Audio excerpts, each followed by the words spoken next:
He only eats the. He didn't say anything about any of these white boys. And none of these white boys function like that. Listen, I Katt hard, but what part of the game? Up another paper. Dave Chappelle finally reacted to the viral Katt Williams interview and all the people that Katt Williams called out, including Cedric the Entertainer. Dave Chappelle just reacted to it in this exclusive clip from one of his recent stand-up sets. He's kind of lit during it. He's got a few other comedians, you'll see. But it's interesting that Dave kind of claps back at Katt Williams and pushes back on him exposing all these things. I do apologize in advance. I'm going to mute parts of it because this guy who uploaded the original clip, MRECTV, he throws his tag all over the video. So I'm muting that. Let's get into it. Here's the original post from College Kid on Twitter. Dave Chappelle finally reacts.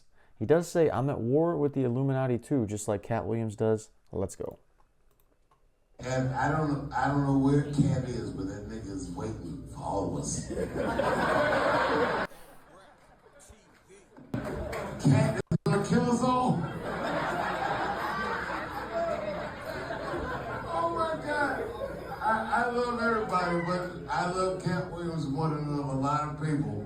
And that nigga is wild.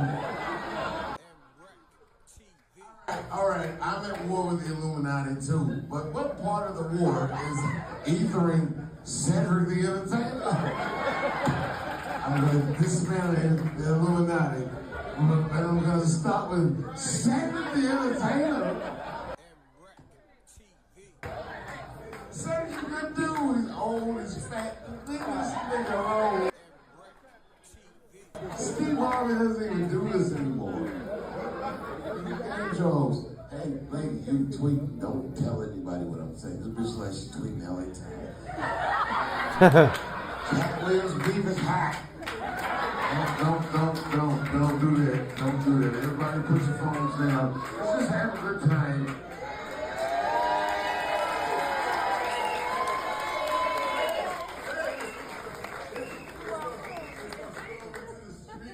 You said what?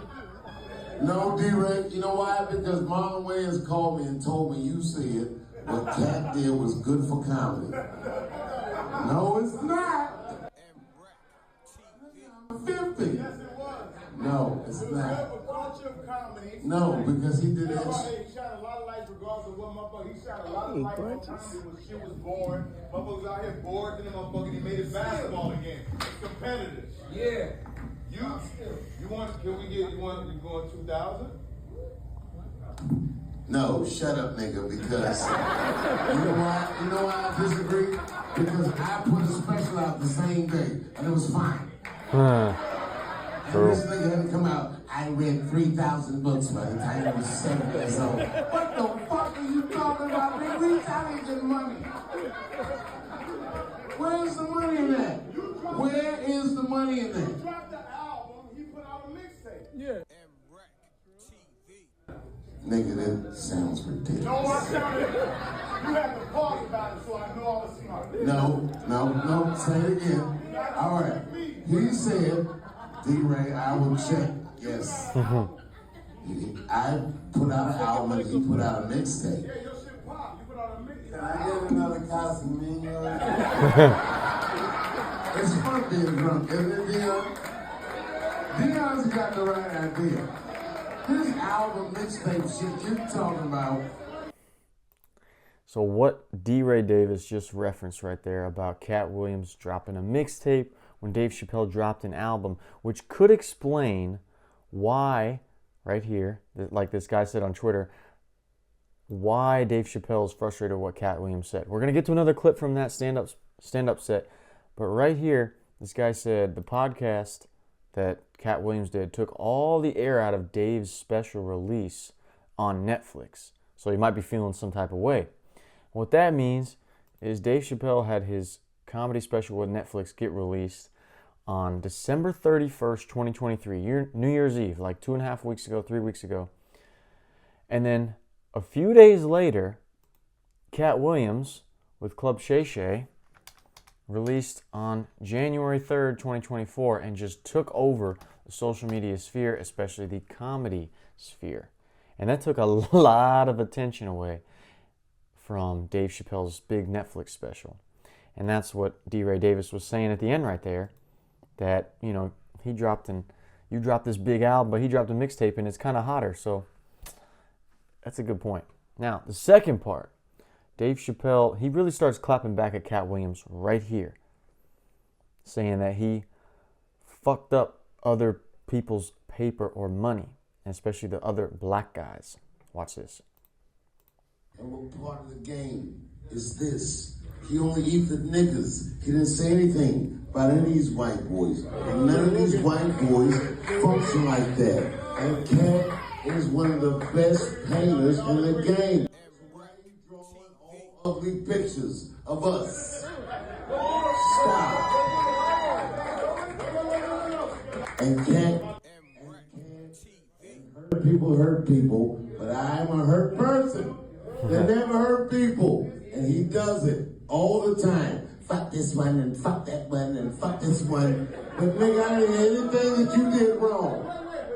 He didn't do nothing wrong. Katt didn't do nothing wrong. I'm gonna bring a picture of a black guy. Katt didn't. Katt was talking about shit that niggas did to other niggas, but not about anything that niggas did to him. If I told my story, it would break your heart. Your heart. If I told my story, it would break your heart. I lost everything and never, ever told on anybody. And this nigga is the arbiter of truth. Katt, listen, I fuck with Katt hard. But, wait, D-Ray, just tell me, what part of the game fucks up another nigga's paper? What part of the game is about telling on another nigga? Tiffany Haddish is lifting something heavy, and as clumsy as she is, I don't disagree with Katt. He be telling the real shit. That one's fucked up this way. Yes, nigga, that is true. But why would you say that? Because all of us are trying to be in a better situation. Can we get over it? Okay, so Dave's trying to say that he messed up too many black people's street cred and all these things by airing out so much stuff. But before we get to some revealing information that proves that Dave Chappelle has once aired out bad laundry about people, just like Katt Williams did, and has complained about people stealing his jokes, just like Katt Williams did, let's get to something else. So he just said that Katt Williams was only talking about black guys, none of the white boys. Well, on Twitter, we see right here, he actually spoke about Harvey Weinstein, Gary Owen in a positive way, Joe Rogan, and Joe's entire crew of unfunny comedians. And here's that clip right here from the original interview where Katt kind of went at Harvey Weinstein and explained that story. All of these shortcut takers, they canceled me for talking about Harvey Weinstein before the thing came out, but he offered to suck my penis in front of all my people at my agency. What am I supposed to do? He did all of that. I'm thinking I'm the only black person on the script. I get there, it's 3 other black guys on there. Woo. Huh. So you wonder what they did to get there? I told him no. What y'all do? And this is why when I walk in a room, heads go down. And we know what Harvey Weinstein got in trouble for. So he talked negatively about Harvey Weinstein, who's white. Dave Chappelle, you don't got to play the race card. And then right here, he talked negatively about Joe Rogan. And that's how it was for blue comedy. Mm-hmm. If you were a comedian that cussed, you were ridiculed by the mainstream comedy geist. That would be like me being on Joe Rogan. Joe don't want me on there. I need to be on Shannon. Joe got 6 comedians that never been funny. He want to push out. But that's really how it is. I'm so and that's how. Which in a second after this, we're going to get to Joe Rogan's recent response, now saying that he wants Katt on the show. But before we get to that, let's get back to Dave Chappelle doing the same thing Katt did, where he complained about someone stealing his joke. Because Dave just said, by Katt pointing out that Cedric the Entertainer stole his joke, that he's attacking Cedric, versus he's just pointing out some of the bad shit people did to him. Here we go. I started doing stand-up comedy when I was 14. I'll never forget the first time I was on stage. The guy that introduced me was a guy named J.T. Newton. I'm 47. I can close my eyes and remember the introduction like it was yesterday. It went like this. Ladies and gentlemen, this next young man coming to the stage is starting his comedy career tonight. Who knows? We may be witnessing the birth of a star. Please welcome David Chappelle.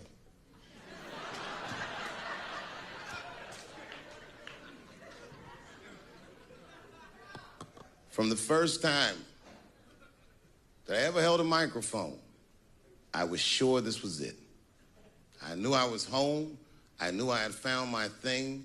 And my God, man, I was a child. I got good. Matter of fact, I was good from the moment I started. And I'm not saying this to be a braggart. I'm telling you the truth. These old niggas was in awe of me. How is this little boy so poised? They used to say. I was. I mean, you know, I got better, but it started out good. About a year into it, when I was 15 years old, I had written a joke during the AIDS epidemic about having a Goodyear condom. Something, I don't even remember the joke. Something about an industrial strength condom by Goodyear. I just remember all the comedians really liked that joke. And there was an older comedian. And he came to me one night after the show, after he saw the joke, and he said, listen, I got an audition at another comedy club, and I was wondering, do you mind if I do that joke? I just want to borrow it. Now, I'm a kid. I don't know any better. I'm like, borrow it? Well, I guess, sure, if it'll help your career. I let him do the joke. And then weeks later, I was waiting to go on in a comedy club, and he went on before me, and he did the joke. And after the show, I pulled him aside, and I said, hey, man, I don't mind you borrowing my jokes, but you got to give them back. He said, oh, I forgot to ask you. He goes, let me buy that joke from you for $50. And I said, man, I'd do it, but I'm just starting out. I need all the material I can get. The idea being that the more material I can accumulate, the faster I'll be able to make money for my work. I said, I can't do it. I want my joke back. I'll never forget this. Remember, I was a 15-year-old child. This guy was a grown-ass man. He stood up over me so I could see how big he was. And he said to me, really? I can just take it. And he did. I got scared because I was a child. But I never forgot that. I never forgot that. I was 15 years old. I'm 47 now. I think about this guy all the time. When I look at my own kids and I see how young and innocent they are, I can't believe someone did that to me. And I don't think about it every day because that was the worst thing that happened to me. I think about it every day because that was the first time that someone ever did that to me.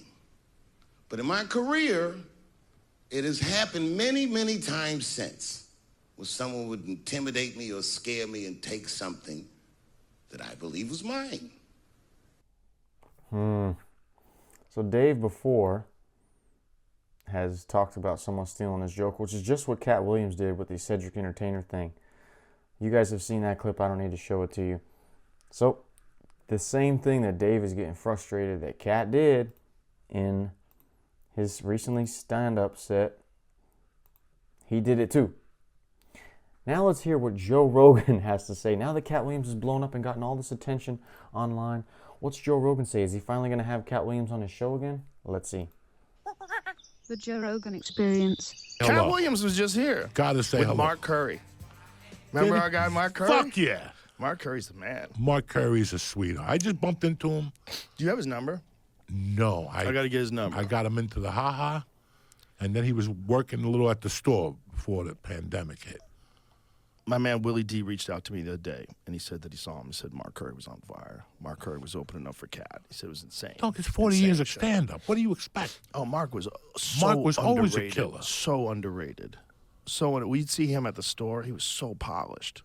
But you know what? He just made a ton of money off that show. I was like, I'm good. I'm going to chill. He's a great guy, too. Yeah.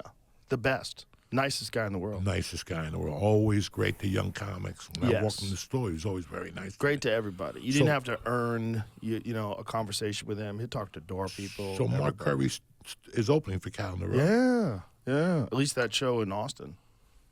And did they do the Moody? I don't know what he did. Did a big place, though. Katt's killing it. It's like his ticket sales went up like 800%.